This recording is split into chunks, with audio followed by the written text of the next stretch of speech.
नमस्कार, वंदे मातरम। मैं हूं श्यामगिरी। आप देख रहे हैं हमारा चैनल मुद्दा भारत का। मुद्दा भारत का यानी मुद्दा आपका। मुद्दा है महाराष्ट्र से सियासी सॉरी, चुनाव चुनाव नहीं लिखा, सॉरी। नमस्कार, वंदे मातरम। मैं हूं श्यामगिरी। आप देख रहे हैं हमारा चैनल मुद्दा भारत का। मुद्दा भारत का यानी मुद्दा आपका। मुद्दा है महाराष्ट्र के चुनावी विश्लेषण का। आज मैं चर्चा करूंगा कि जो खासकर महाराष्ट्र में जो चुनाव खत्म हो चुके हैं 48 सीटों पर, जो मुस्लिम मतदाता हैं आखिर किस तरफ गए हैं। मुस्लिम मतदाताओं के ऊपर काफ़ी नज़र थी और राज ठाकरे जी ने जो है सभा के दौरान यहाँ पर कलवा मुमरा में जो है काफ़ी उन्होंने विरोध में जो है भाषण दिया था। उन्होंने कहा था कि जो यहाँ पर मुसलमान हैं वो देशद्रोही हैं, यहाँ पर आतंकवादी रहते हैं, और इसके ऊपर जो है मोदी जी ने भी कुछ संज्ञान लिया था। तो हम इसी पर चर्चा कर लेते हैं कि आखिर में मुस्लिम जो वोट है वो किस तरफ गई होगी। सर, आपको क्या लगता है? सर इस बार मुस्लिम वोट कम हुआ है। भिंडी बाजार में कम हुआ है। जहाँ जहाँ मुस्लिम बस्ती है वहाँ पे कम हुआ है। इसके दो कारण मुझे लगते हैं। एक तो मुस्लिम समाज में यहाँ पे अभी बोलेंगे तो एकनाथ जी शिंदे का तो बहुत अच्छा मुमरा, कड़वा, राबोड़ी, इसमें बहुत अच्छा उनका संबंध है। तो वो खिलाफ वाले नहीं थे, जो साइड वाले थे वही गए।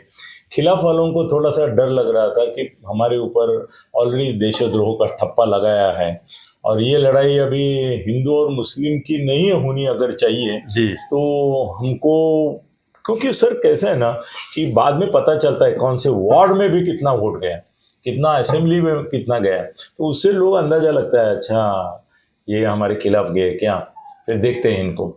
तो वो भी डर पहली बार पैदा हुआ क्योंकि अभी आदित्यनाथ का वहाँ यूपी में डंका बज रहा है मगर उसकी झंझनाहट सब पूरे देश में गूंज रही है। तो ये बोलते हैं कि अभी महाराष्ट्र में अगर आदित्यनाथ नहीं आना चाहिए, पैदा नहीं होना चाहिए, तो हमको भी ओवैसी नहीं बनना चाहिए। तो दोनों है ना कि आप ओवैसी बनेंगे तो सामने से आदित्यनाथ आएगा ही। तो लगता है कि मुसलमानों ने इस बार कम वोट किया है और जो लोगों ने किया है सब बुर्खेदारी महिला सैकड़ों में दिखाई देती थी पहले, इस बार कम दिखाई दे रही है। नहीं दिखाई नहीं दी ज्यादा, वो आए नहीं, मतलब मुस्लिम वोट पड़े ही नहीं, ज्यादा नहीं पड़े सर। जो संभव 100 मुस्लिम है तो उसमें से बड़ी मुश्किल से 10-15 लोगों ने वोट डाले हैं। इतना कम हुआ है वोटिंग। तो फिर इंडिया की नुकसान है। फिर तो इंडिया का नुकसान क्या, वो तो वैसे भी मर रहे थे और मरेंगे। मगर सर इसमें एक मेरा मुद्दा अलग है कि वो मुसलमानों के वोट कितने हुए, क्या हुए उसका, कि एक अजीब बात हो गई है कि राज ठाकरे जी के बारे में मैंने परसों बोला कि मोदी, मैंने सभा में उनकी तरफ देखा भी नहीं जी। फिर मुझे किस लोगों ने वीडियो भेजे कि उन्होंने ऐसा हाथ लगाया कि उनको थोड़ा सा आगे किया। वो तो सबको करते हैं, जो पीछे खड़ा है नेता उसको वो करते हैं, उसमें कोई नई बात नहीं है। मगर आमने सामने आंखों में देख के कुछ बात की वगैरह ऐसा तो हुआ नहीं। अच्छा दिया उस समय भी, ठीक है, ऐसा किया। बाद में उन्होंने 5 मांगे रखी थी राज ठाकरे जी ने, उसका भी जिक्र तक नहीं किया। तो ये अपमान नहीं है ऐसा मुझे लग रहा था। मगर अभी और एक बड़ी बात हो गई है कि राज ठाकरे की जो नैरेटिव थी उसको मोदी साहब ने सीधी तरह से नकार दिया है और इतना जोर से नकारा है कि राज ठाकरे बोले थे कि इस देश के जो मुसलमान हैं वो देशद्रोही ज़्यादा हैं, वो देश के खिलाफ काम करते हैं, उसमें दहशतवादी खूब है, ये कौम ही पूरी ऐसी है कि ये देश के हित में नहीं है, इनको सबक सिखाना चाहिए, ये करना चाहिए। ये तो वो कलवा में आके बोले थे और मुश्किल हो गई थी। शिंदे साहब को बहुत समझाना पड़ा। वो बोले मस्जिद से फतवा निकलता है कि मुसलमानों को वोट करो, तो मैं फतवा निकलता हूँ कि हिंदुओं को वोट करो। असल में उसमें प्रॉब्लम ऐसे कि फतवा ये शब्द जो है वो मुस्लिम जमात से जुड़ा हुआ है, फतवा हिंदू नहीं निकालता है, आदेश निकालता है। तो इन्होंने वो गलती कर दी कि फतवा बोले मैं फतवा निकालता हूँ। नहीं, फतवा आप निकाल नहीं सकते, आप आदेश दे सकते हैं। हिंदू में आदेश देते हैं, वो फतवा शब्द यूज करना भी गलत है। अगर आप मुस्लिम पूरे नैरेटिव को नकार रहे। मगर सर ऐसा हो गया कि मोदी जी ने, अभी मेरे पास बहुत सारे कातरण हैं उसके, ये सब पूरे पेपर पढ़े, सब में उन्होंने बोला है कि मैं मुसलमानों के खिलाफ कदपि नहीं था। अगर मैं हिंदू और मुसलमानों में भेद करता तो मैं मोदी ही नहीं रहता और प्रधानमंत्री पद के लिए लायक भी नहीं रहता। बिल्कुल। मैंने अल्पसंख्यकों को कभी नहीं बोला है जो अल्पसंख्यक की साइड लेके तुष्टीकरण की राजनीति करते, वो कांग्रेस के ऊपर मैं बोला हूं। मैंने मुसलमानों के ऊपर नहीं बोला हूं, मैं कांग्रेस के ऊपर बोला हूं, जबकि राज ठाकरे मुसलमानों पे बोले। ये फर्क है। ये बोले कि तुष्टीकरण की राजनीति मुझे मान्य नहीं है किसी भी धर्म। देश का हर नागरिक का प्रधानमंत्री तो मोदी जी है ना। हाँ, तो वो बोले मैं सबका हूं, मैं मुसलमानों का खिलाफ नहीं हूं। और राज ठाकरे ने मुसलमानों के खिलाफ वोट दिए, मतलब अपना ये किया, जाहिर फतवा जाहिर किया। तो ऐसा हो गया कि राज ठाकरे की पूरी जो राजनीति है उसको मोदी जी ने नकारा।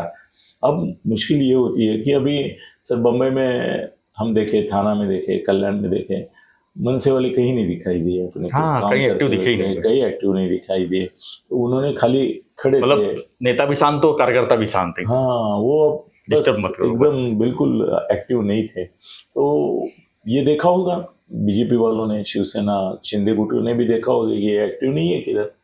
तो हो सकता है कि विधानसभा के चुनाव में अभी उनको साथ में नहीं लेने की बात चल रही है। अच्छा। और इनकी भी मनीषा है कि हम अलग लड़े तो अच्छा है, मगर दो पहलू है उसमें।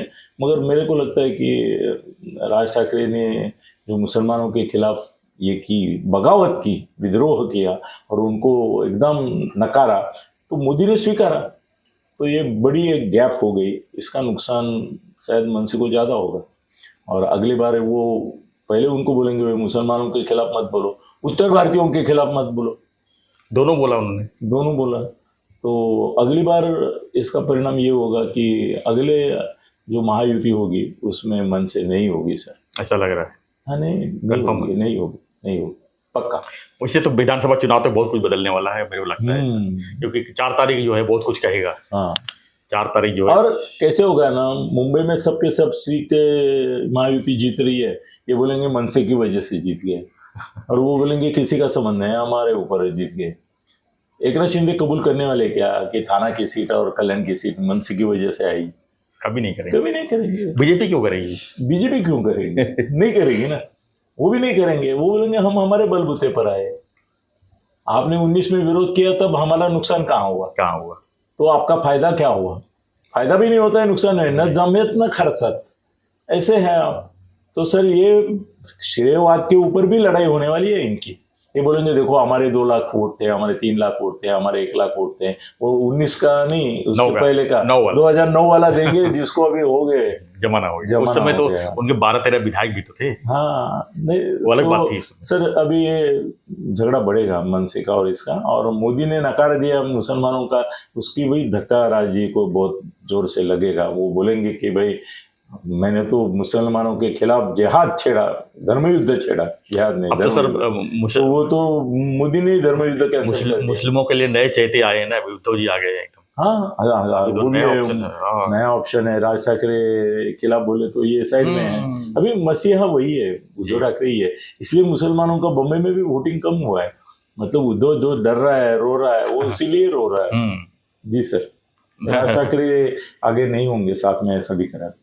धन्यवाद सर। आपको क्या लगता है, व्यूअर्स पे पूछ लेते हैं कि राज जी का जो भूमिका देखा गया लोकसभा में किस तरह का रहा है, आपको क्या मानते हैं? इन पर इनडिफरेंट था सर। यस। अलिप्त थे, वो तटस्थ थे, खाली एक भाषण किया, उसके बगैर कुछ नहीं किया। और मनसे की शाखा में गए सर। कल हमारा मित्र संजय अच्छा बोला, वो बोला इतने साल हो गए मनसे को स्थापन होते, कभी मनसे की शाखा में नहीं गए और दूसरों के लिए जा रहे। युति के लोगों को वोट देने के लिए, अपने कार्यकर्ताओं को चेतना देने के लिए मनसे के कार्यालय में गए पहली बार, और बोले इनकी शाखा है तो सालों से है, कभी नहीं गए। तो ये क्या है, ऐसा पूछो उसने, तो जाने दो। चल ठीक है, आपकी प्रतिक्रिया जरूर लिखिए और बने रहिए हमारे साथ, देखते रहिए हमारा चैनल मुद्दा भारत का। चैनल को लाइक, शेयर और सब्सक्राइब जरूर करें। धन्यवाद। जय हिंद, जय महाराष्ट्र, जय श्री राम।